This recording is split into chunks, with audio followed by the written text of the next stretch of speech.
partir de agora você assiste mais uma edição do Jornal da Orla na TV e nós vamos saber com Edson Carpentieri quem é o nosso convidado de hoje. Boa tarde, Miriam. Boa tarde, Edson. Boa tarde, caro telespectador. Nosso convidado de hoje é o sociólogo e professor universitário Cláudio José dos Santos. Não saia daí, daqui a pouquinho nossos repórteres adiantam a pauta desse final de semana. Nós voltamos já já.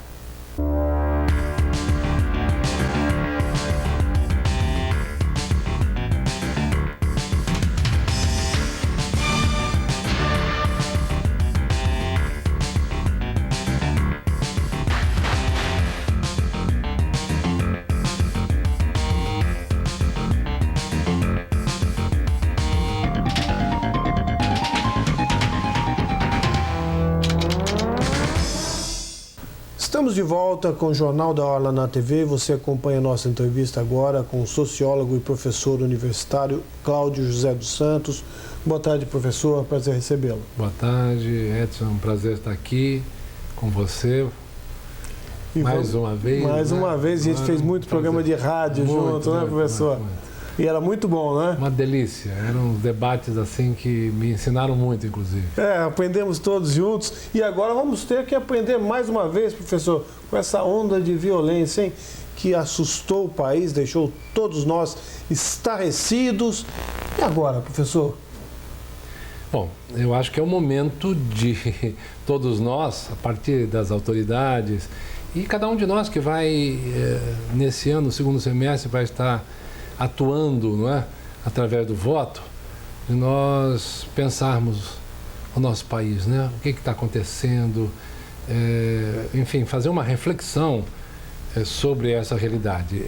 Desde a segunda-feira, os jornais, as TVs, as rádios estão, não é, veiculando, debatendo, analisando. Acho que todos têm que, falando agora da sociedade como um todo, ouvir, analisar, discutir, conversar o máximo que puder para se preparar, não é? Para esse voto que vai ser um voto decisivo. E acho que as autoridades tomaram um susto muito grande, né? Todos nós tomamos, sem dúvida alguma, mas eu acho que as autoridades tomaram susto, não estavam preparadas. Pelo que nós vimos, pelos depoimentos, sabiam de que haveria um movimento, mas não imaginaram que haveria esse estalido social que aconteceu, não é? E acho que tem que haver uma reflexão muito séria e não ficar apenas naquele entusiasmo, naquele da emoção impacto de um da momento. Emoção e depois passar. Agora não, isso é uma coisa muito séria. Agora, eu não sei se o senhor concorda, mas eu acho que seria injusto a gente responsabilizar um governo apenas, ou dois, ou três. Acho que esse é um processo que foi se acumulando e a gota d'água acabou transbordando o copo, não é?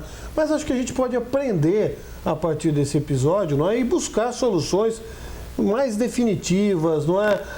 Principalmente apostando na educação, não é, professor? Bom, eu acho que houve um aspecto muito positivo em tudo isso, que foi exatamente a dramaticidade. Se naquele momento parecia negativo, na realidade teve uma conotação, um caráter positivo, que foi exatamente nos alertar para essa reflexão que você está fazendo, você está colocando, não é? Muito bem, e começar a repensar, de fato, não é? O nosso país para o futuro, não é? Quer dizer, e entra aí, você colocou a educação, entra a educação, não é? A gente que que labuta na educação, que vive na educação, ou vive o processo educacional, a gente sabe, né, quanto nós temos que caminhar, quanto nós temos que amadurecer, quanto nós temos que melhorar. E assim, em todos os outros setores, né, sobretudo aqueles que estão mais próximos da questão social, nós temos que redesenhar o país novamente e começar a tentar construí-lo, né? E acho que temos que assumir nossas culpas, não é, professor? Veja só, o governo do Estado falhou, o governo federal falhou, sem dúvida alguma o Poder Judiciário tem falhado, o Legislativo tem falhado, mas nós, sociedade, também temos falhado. A gente tem sido muito passivo. Está na hora de começar a cobrar mais, de exigir mais. Por exemplo, você vota num deputado, ele vai lá, se mete no rolo do mensalão, não merece voltar. Vai ser candidato de novo? Não, para esse tipo de gente. Quer dizer, a sociedade tem que ser mais participativa, não é isso? Nós temos esta cultura, eu diria, ou característica, né, de sermos um povo muito tranquilo. Exatamente. Não é? Isso tem sido exaltado, criticado às vezes, mas exaltado muitas vezes. Realmente tem uma conotação, tem um aspecto que é positivo nisso, mas se por um lado é mais fácil nós vivenciarmos as dificuldades, não é isso? Nós superarmos aí os nossos pequenos problemas, na realidade isso nos impede de soluções radicais, não é? Quer dizer, nós certamente, dependendo da sociedade, dependendo do país que tivesse ocorrido o que recentemente aconteceu, hoje nós estaríamos aí com a população nas ruas, não é? Gritando, batendo, sei lá, panelas, apitando, fazendo um movimento, né, de protesto contra quer dizer, o estado de horror, baseado sobretudo num clima de boatos que se instalou, não é, no estado de São Paulo, se instalou na cidade de São Paulo, se instalou em Santos, São Vicente, essa região toda, né, de uma maneira nunca vista. Então, nós somos muito tranquilos nesse aspecto e é preciso que a gente perceba que a história está nas nossas mãos, né? Realmente a eleição está aí, quer dizer, uma eleição que vai não só colocar na presidência da República ou um novo, ou manter o que está atual, ou colocar um novo presidente, mas nós vamos remodelar, ou deveríamos, todas as nossas câmaras, né? Vamos mudar um pouco do Senado, vamos fazer uma nova Câmara Federal, as assembleias. Quer dizer, e, na realidade, isso precisa ser pensado, não é, por todos. E acho que os meios de comunicação, o papel que faz um programa como o seu é muito importante, não é? De instigar e trazer essa questão à análise da população. Muito bem, a gente vai continuar falando sobre esse tema daqui a pouquinho. Agora é com você, Miriam. Nós vamos conversar agora com a jornalista Nara de Paula, que vai contar pra gente como é que está o projeto Agente Cidadão do Jornal. Fala pra gente, Miriam. Nara. Essa semana a gente acompanhou os alunos da rede municipal, né, nesse projeto Agente Cidadão, que, como vem sido falado, né, tem por objetivo mostrar a importância do uso adequado da rede de esgoto. Conscientizar a população, né? Exatamente, de como usá-la de maneira adequada e até combater as ligações clandestinas que ainda existem. Bastante. E então esse projeto que teve início, todo esse conteúdo, toda essa importância e até mesmo uma explicação, né, de como funciona a rede de esgoto foi passada primeiramente a coordenadores da rede municipal. E esses coordenadores foram como multiplicadores, né, de informação, agentes multiplicadores, passaram isso para os professores e agora os professores passaram para os alunos. Então, essa semana no Jornal da Orla, eu vou estar falando um pouco sobre essa atuação dos alunos, essa rede de informação, agentes multiplicadores de informação. Então, eu acompanhei os alunos de casa em casa, nos vizinhos, até com os pais. E eles estão entusiasmados? Entusiasmadíssimos, estão super conscientes, alertando as famílias, os pais sobre não jogar lixo na rua, não jogar lixo dentro dos canais, principalmente, as suas consequências, né, que traz não só a pessoa, mas como para toda a cidade. E a criançada policia mesmo, exatamente, viu, nada melhor do que educando os alunos, as crianças, para que no futuro todos estejam conscientes. Então, essa semana foi isso, eu acompanhei os alunos das escolas multiplicando essa informação. Então, mais detalhes sobre essa matéria você acompanha na edição do Jornal da Orla desse final de semana.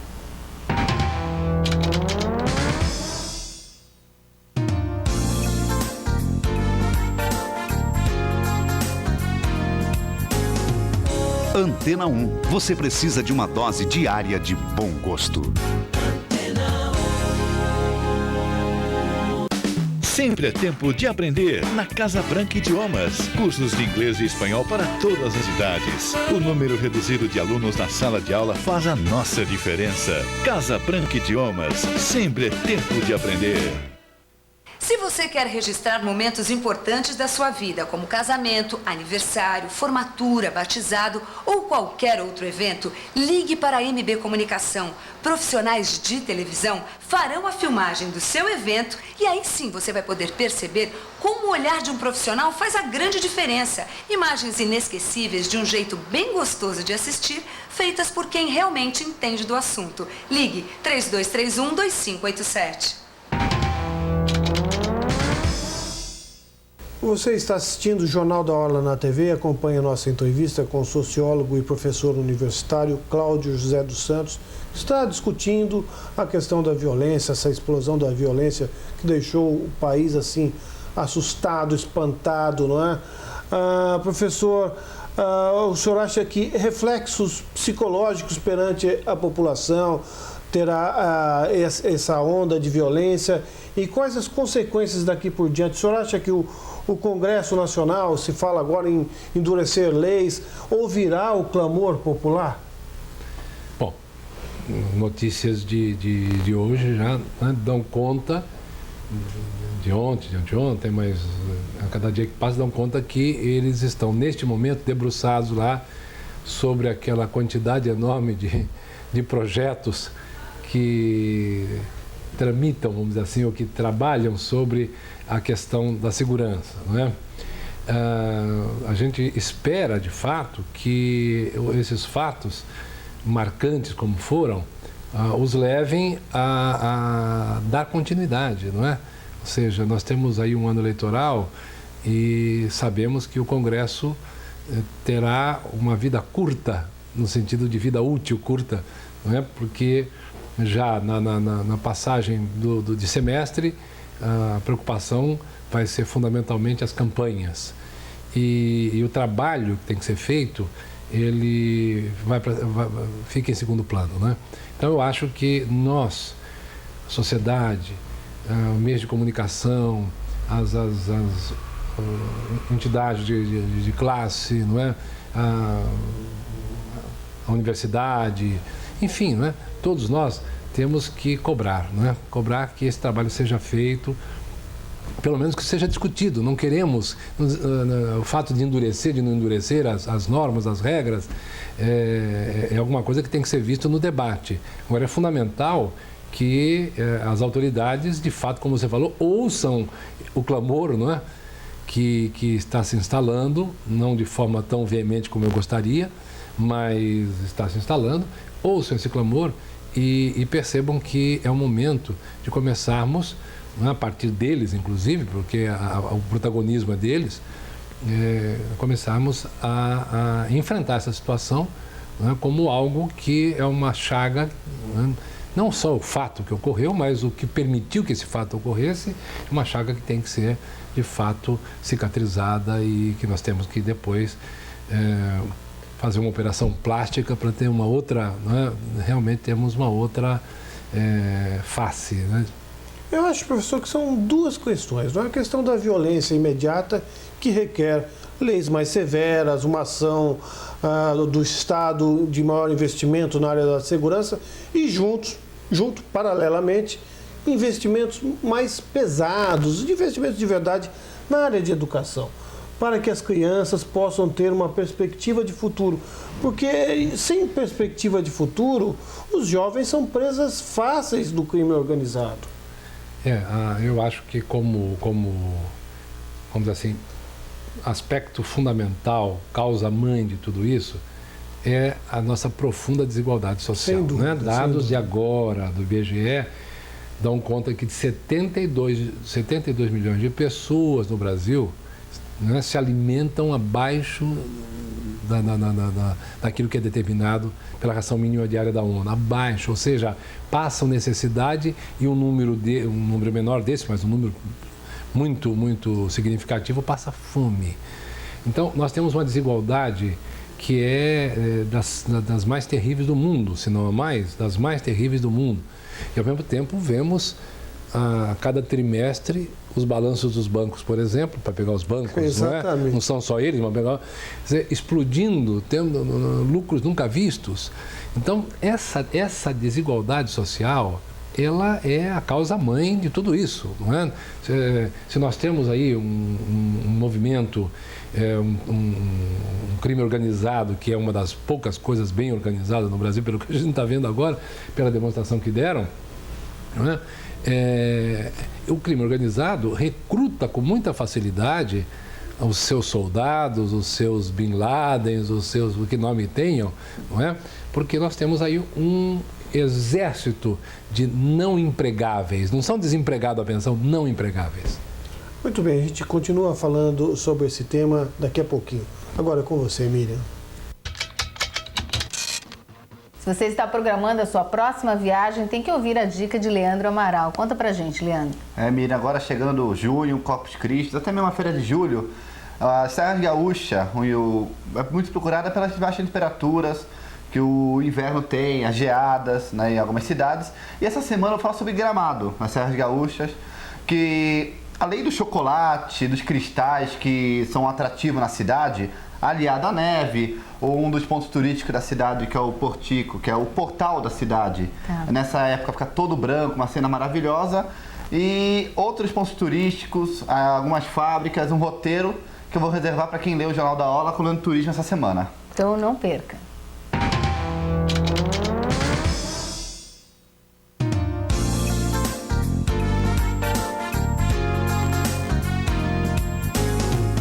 Antena 1. Você precisa de uma dose diária de bom gosto. Sempre é tempo de aprender na Casa Branca Idiomas. Cursos de inglês e espanhol para todas as idades. O número reduzido de alunos na sala de aula faz a nossa diferença. Casa Branca Idiomas. Sempre é tempo de aprender. Se você quer registrar momentos importantes da sua vida, como casamento, aniversário, formatura, batizado ou qualquer outro evento, ligue para a MB Comunicação. Profissionais de televisão farão a filmagem do seu evento e aí sim você vai poder perceber como o olhar de um profissional faz a grande diferença. Imagens inesquecíveis de um jeito bem gostoso de assistir, feitas por quem realmente entende do assunto. Ligue 3231-2587. Você está assistindo o Jornal da Orla na TV, acompanha a nossa entrevista com o sociólogo e professor universitário Cláudio José dos Santos. Professor, o senhor no bloco anterior falou sobre a desigualdade, a profunda desigualdade social, não é? Agora, é inadmissível, nesse último ano, por exemplo, o governo federal, o governo Lula tenha gasto 150 bilhões aproximadamente para o pagamento da dívida externa, a dívida interna e externa, não é? 150 bilhões e destinado a apenas 200 milhões. Veja só, 150 bilhões de juros e 200 milhões para a área de segurança. E para a educação também, os recursos estão muito aquém do que se deseja. Quer dizer, eu acho que a pressão, vamos ser justos, não foi só o governo Lula, o governo Fernando Henrique também adotava a mesma política e governos anteriores a mesma política. É essa profunda mudança que começa pela política econômica que a nação precisa exigir, professor. O senhor não concorda?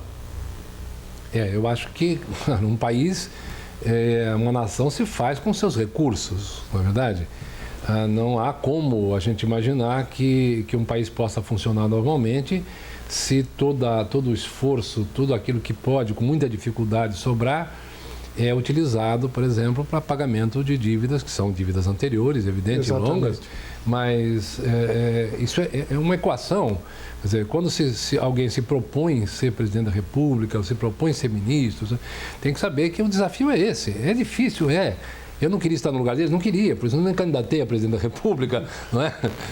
Mas é terrível. Agora, de fato, ou se encara desta forma, não é? Ou realmente há uma atitude de perceber que sem esses investimentos, e os números que você colocou são expressivos, mostram o tamanho do problema, onde é que nós estamos, não é?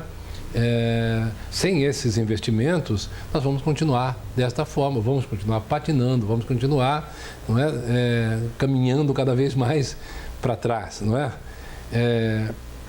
Claro que esse é um processo longo, mas ele tem que começar. O professor, o que mais me deixa agoniado É que não é, a gente não defende o calote da dívida, não. Agora, que outros países, outros emergentes, pagam 5 vezes menos uma taxa real de juros que o Brasil. Por exemplo, o México paga 2%, 3% de taxa real de juros para os seus credores. E o Brasil paga descontada a inflação 11%, quer dizer, 5, 6 vezes mais. É isso que não pode continuar em um país com tantas injustiças como o nosso, não é? Exatamente. Vocês vejam que com essa taxa de juros para atrair investidores, nós estamos crescendo da maneira mais pífia, não é? Agora, você não acha que o governo brasileiro tem um bom argumento para renegociar essa dívida que foi a explosão da violência? Olha, não podemos, temos que adotar alguma coisa, uma política social mais equilibrada. Por muito menos o Evo Morales está fazendo, não é? Aqueles, não quero que rompa o contrato, não é isso, mas está fazendo aquela... Exatamente. Não é? Aquelas confusão realmente, né? Mas pelo menos está atuando de uma maneira a falar, olha, isso aqui tem que mudar, não é? Se fomos explorados historicamente, não vamos poder ser mais, tem que ser mudado.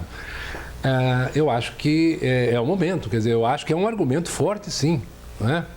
E acho também que, tentando entender, inclusive, esse evento que aconteceu, não é?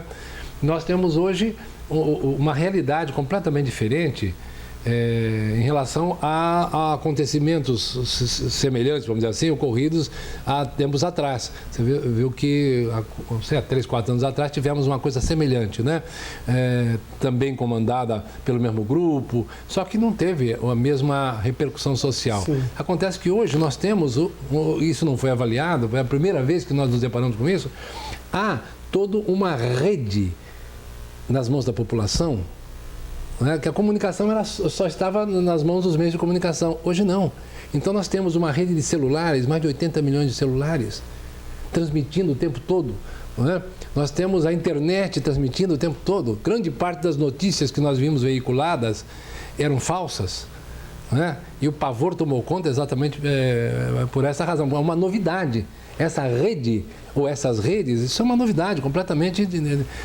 A população, de certa forma, foi protagonista, infelizmente, né? Divulgando aquilo que não tinha acontecido, no pavor, mas foi. Então, isso tem que ser levado em conta também. Quer dizer, nós precisamos, de fato, ter uma visão de mudança estrutural, investimento pesado na educação. Eu vejo que os presos não estão dando um exemplo de como educar, não é isso? Porque até chamam os presídios de faculdades, faz parte da gíria dele, não é? Porque eles estão formando e com uma rapidez e sem computadores e sem laboratórios, não é? E nós precisamos, de certa forma, correr atrás disso e não deixarmos de ter computadores no laboratório, ao contrário, não é? Mas que uma educação que coloque a criança e o jovem, adolescente dentro da escola como o presídio tem, não a noite inteira, mas pelo menos em período integral, que tenha verba para isso. Bem, professor, eu espero que a gente aproveite essa oportunidade, não é, para tirar dessa grande tragédia lições para o futuro e avançar. É isso aí, Edson. Muito obrigado. Acho que é isso mesmo, é por aí. Agradeço. E vamos ver se numa próxima oportunidade a gente consegue olhar para os acontecimentos de uma maneira mais otimista. Ok, professor, muito obrigado. Agora é com você, Miriam. Vamos conversar agora com Marcos Santana, editor adjunto do Jornal da Orla. Marcos, conta pra gente qual é o principal assunto do jornal nesse final de semana. Bom, Miriam, não poderia deixar de ser sobre a violência, na verdade, sobre o estado de atenção, o medo que povoou as pessoas nessa semana em função dos ataques, das ameaças do PCC. E que continua, né, Marcos? Pois é, uma situação extremamente grave. Na segunda-feira, as pessoas que moram aqui na região ou no estado inteiro viveram um clima bem semelhante ao 11 de setembro, uma série até com uma certa razão, os ataques do PCC que atemorizaram o estado inteiro, mas em Santos e outras cidades teve um componente adicional que foi a série de boatos. Muita desinformação, as pessoas apavoradas, invadiram a Santa Casa, metralharam o Extra, jogaram uma bomba no Carrefour e por aí vai. Então foram uma série de boatos. Então nós vamos mostrar uma matéria justamente sobre esse clima de incerteza, sobre o medo que povoou as pessoas durante essa semana. Bom, Marco, então se você quiser saber mais detalhes sobre essa questão que deixou a população preocupada e apavorada durante toda essa semana, leia o Jornal da Orla, essa próxima edição. E chegamos ao final de mais esta edição do Jornal da Orla na TV. Meus agradecimentos a toda a nossa equipe, em especial a você, caro telespectador. A todos, um excelente final de semana.